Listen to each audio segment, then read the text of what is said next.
Babala po, sensitibo ang sunod naming iuulat. Halos 7 minutong pinaulanan ng suntok, sinakal at iniuntog sa sahig ang isang babae sa Quezon City. Sa kamay po yan ng dati umano niyang live-in partner at nahuli kamyan at tinutukan ni June Veneracion. Habang nakabantay sa kanyang butik sa Barangay Bahay Toro, Quezon City kahapon ng tanghali, bigla na lang may sumugod sa babaeng itatago namin sa pangalang Sally. Ang lalaking nakamaskara at wig. Dinambahan ng biktima at saka walang awang nagpaulan ng suntok sa loob ng 7 minuto. Sinakal at binalutan pa ng damit ang kanyang muka. Grabe yung niya, yung gigil niya, yung pagtakip niya sa mukha ko. May tali po kasi yung jogging pants na tinatakip niya sa mukha ko. So yun po yung tinatali niya.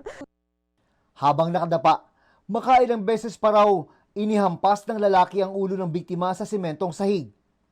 Dito nagulat siya nang malaman kung sino ang nananakit sa kanya. Siya po walang salita, wala po salita. Tuloy-tuloy lang po yung suntok niya sa ulo ko, dito sa mukha.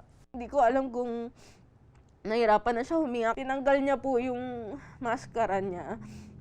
Doon ko nakita siya talaga yun, yung ex-live-in partner ko po. Kinilala ng biktima ang nanakit sa kanya na si Joel Tan.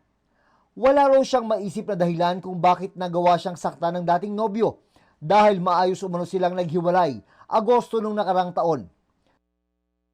Natigil lang ang pananakit nang nawalan ng balanse ang ex-boyfriend kaya nagkaroon siya ng pagkakataon para tumakas.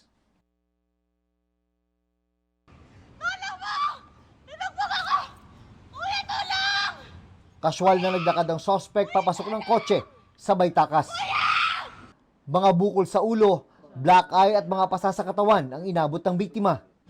Dito sa loob ng butik ng biktima, nakakalat pa rin yung mga gamit at iba pang damit dahil sa kaguluhan kahapon.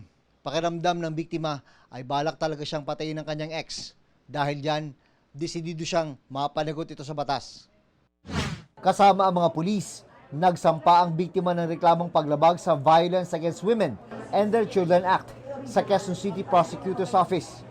Sinubukan namin kontakin ng suspect sa kanyang social media account pero wala pa siyang sagot. Gusto ko lang po pagbayaran niya yung ginawa niya sa akin. Hindi ko maisip bakit niya ako gusto patayin. Patuloy na pinaghahanap ang suspect. June Veneracion, Nakatutok, 24 Oras.